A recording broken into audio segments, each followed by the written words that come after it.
So dear students, we are starting with Volta's model here.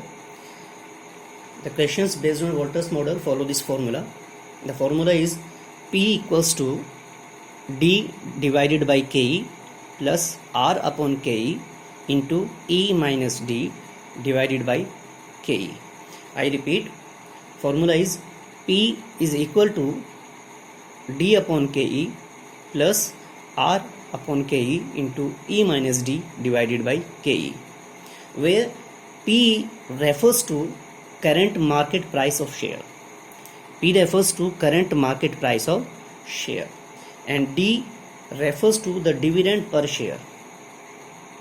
KE is actually the cost of equity capital and R is internal rate of return. E refers to earnings per share. Now let me make you understand कि ये cost of equity capital क्या है and internal rate of return क्या होता है.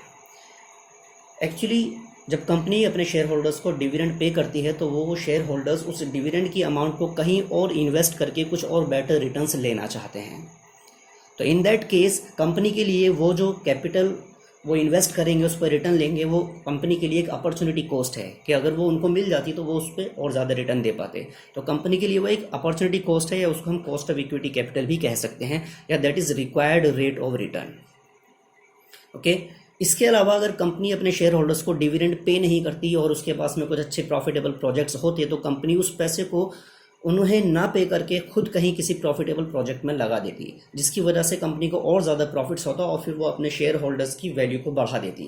तो जब इस तरह का रिटर्न होता है, जब कंपनी खुद से पैसा इन्वेस्ट करके अपने शेयर होल्डर्स की वैल्यू को बढ़ाती है, तो इस तरह के रिटर्न को इंटरनल रेट ऑफ रिटर्न कहते हैं, जिसको आर से रिप्रेजेंट किया जाता है. और जब शेयर होल्डर्स खुद अपने पैसे को इन्वेस्ट करके कहीं से रिटर्न लेना चाहते हैं तो वो कंपनी के लिए एक अपॉर्चुनिटी कॉस्ट होती है. अगर वो पैसा उनको मिल जाता है, उसी अपॉर्चुनिटी कॉस्ट को कॉस्ट ऑफ इक्विटी कैपिटल कहा गया है. इसके बारे में एक बहुत ही इंपॉर्टेंट चीज़ जानना ज़रूरी है क्वेश्चंस को करने से पहले कि if R is greater than K E, ये internal rate of return R और K E cost of equity capital में रिलेशनशिप को समझना बहुत ज़रूरी है. If R is greater than K E, इसका सीधा सा मतलब है that the firm is a growth firm. Company के सामने कुछ अच्छे प्रॉफिटेबल प्रोजेक्ट्स हैं, कंपनी एक ग्रोथ फर्म है. और अगर कंपनी ग्रोथ फर्म होगी तो इसका मतलब यह है कि कंपनी अपने शेयर होल्डर्स को उनके इन्वेस्ट किए हुए पैसे से ज़्यादा रिटर्न दे सकती है. इसका मतलब कि internal rate of return equity capital से कहीं ज़्यादा है, इक्विटी कैपिटल के रिटर्न से कहीं ज़्यादा है. इसका मतलब ये हुआ कि ऐसे में dividend payout ratio ratio should be zero और यहाँ पर रिटेन्ड अर्निंग्स होनी चाहिए 100%. यानी कि ऐसे में कंपनी को अपने शेयर होल्डर्स को डिविडेंड पे आउट नहीं करना चाहिए, बल्कि सारे के सारे पैसे को कहीं अच्छे प्रोजेक्ट में इन्वेस्ट करके बेटर रिटर्न्स अपने शेयर होल्डर्स को देना चाहिए. तो जब आर की वैल्यू के की वैल्यू से कहीं ज़्यादा होगी, ऐसे में डिविडेंड पे आउट रेशो रखना चाहिए हमें ज़ीरो और रिटेन अर्निंग्स होनी चाहिए 100%. Second situation, if R is less than K E, जब कंपनी कहीं पर पैसा इन्वेस्ट करती है और उस पर मिलने वाला रिटर्न कम है उस रिटर्न से जो कि शेयर होल्डर्स खुद से पैसा इन्वेस्ट करते हैं, इन दैट केस हमारे लिए बीइंग अ कंपनी ये ज़्यादा ज़रूरी है कि हम डिविडेंड पे आउट रेशो 100% कर दें. क्यों? क्योंकि कंपनी जो पैसा इन्वेस्ट करके रिटर्न देगी वो कम है. ऐसे में उस कम रिटर्न के बजाय हमें करना चाहिए कि हमें कंपनी की तरफ से 100% डिविडेंड पे आउट कर देना चाहिए अपने शेयर होल्डर्स को और रिटेन अर्निंग्स वहाँ पर ज़ीरो होनी चाहिए. यानी कि वहाँ पर पैसा रिटेन करके रखना चाहिए 0% एंड 100% पे आउट रेशो हमें कर देना चाहिए. Third situation says if R is equal to K E, जब आर और के ई दोनों ही इक्वल हैं, in that case it is clearly mentioned कि जो भी डिविडेंड पेमेंट हैं that makes no effect, dividend payments make no effect on the share prices, on share prices. तो कंपनी के शेयर के प्राइसेस पर डिविडेंड पेमेंट्स का कोई इफेक्ट नहीं होगा अगर internal rate of return and cost of capital की वैल्यू इक्वल होगी. सो इन तीन सिचुएशंस को समझना ज़रूरी है.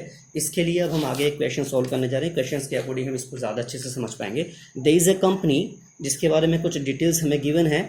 R is 12%, KE means cost of equity capital is 10% and earnings per share of the company are ₹50 and we are required to compute the value of equity shares. यानी कि हमें prices of equity shares calculate करना है. If dividend payout ratio is 0% and 40%। तो हमें दो situations given है कि 0% पे आउट रेशो होने पर कंपनी के प्राइसेस की वैल्यू क्या होगी एंड 40% पर क्या होगी। हम पहली सिचुएशन लेकर के चल रहे हैं, when dividend payout ratio is इज 0%। तो हम इसके फॉर्मूले को फॉलो करेंगे। Formula says P equals to D upon KE plus R upon KE into E minus D divided by KE। And question के अकॉर्डिंग हमने देखा कि R की वैल्यू है 12%, KE की वैल्यू है 10%। एंड फर्स्ट सिचुएशन में हमसे कहा गया कि डिविडेंड पे आउट रेशो 0 है, यानी डिविडेंड पे नहीं किया गया है।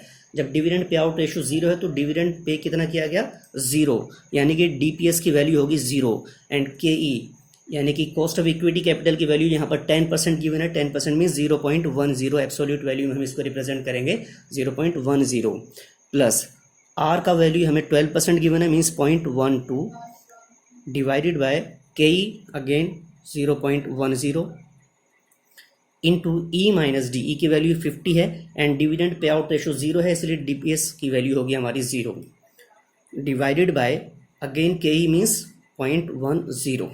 तो जब हम इसको सॉल्व करेंगे this becomes 0 and here plus ये पॉइंट से पॉइंट हम इसको कैंसिल आउट करेंगे, दिस बिकम्स 1.2 इंटू 50, 0 को माइनस करके 50 बच जाता है, अगेन 0.10। और जब हम इसको सॉल्व करेंगे तो इसको कैंसिल आउट करने के बाद this becomes 600। It means market price पर share equals to ₹600।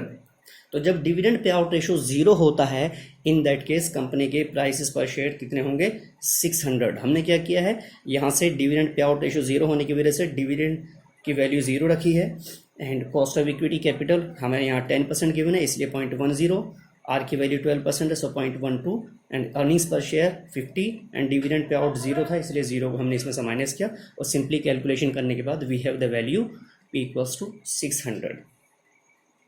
Let us take the second situation. In second situation, dividend payout ratio is 40%. In that case, हम फॉर्मूला फॉलो करेंगे, P is equal to D upon KE plus R upon KE into E minus D divided by KE. Dividend payout out ratio 40% है। 40% of what, 40% of earnings पर share. Earnings पर share है हमारे पास में कितना, earnings पर share है 50 rupees, तो 50 का 40% means 20 rupees. So dividend payout out ratio हमारा कितना होगा, डिविडेंड पे आउट रेशियो हो जाता है हमारा 20। सो 20 डिवाइडेड बाय KE की वैल्यू हमें मालूम है कि हमें 10% गिवन था, तो उस 10% के अकॉर्डिंग जब हम इसको करेंगे 0.10 प्लस R की value 0.12 divided by 0.10 into 50 minus इस बार D की वैल्यू हम लेंगे 20 क्योंकि 40% हमने कैलकुलेट किया है, divided by 0.10 is equal to, हम इसको आगे सॉल्व करेंगे। सॉल्व करने के बाद में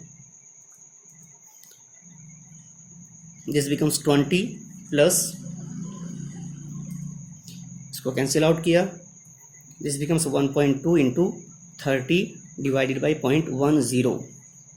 यहाँ से हम इसको कैंसिल आउट करते हैं, 0 से 0 कैंसिल किया, equals to 20 plus 0 and 360।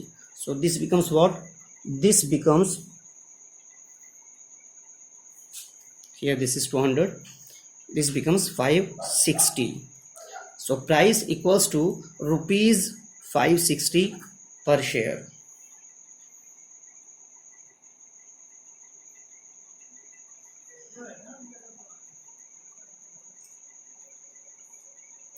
So this is actually the question जिसमें हमने दोनों अलग अलग सिचुएशन में किया है। एक बार हमने 0% पर और दूसरी बार हमने 40% पर। I hope it is very much clear to you all. Thank you.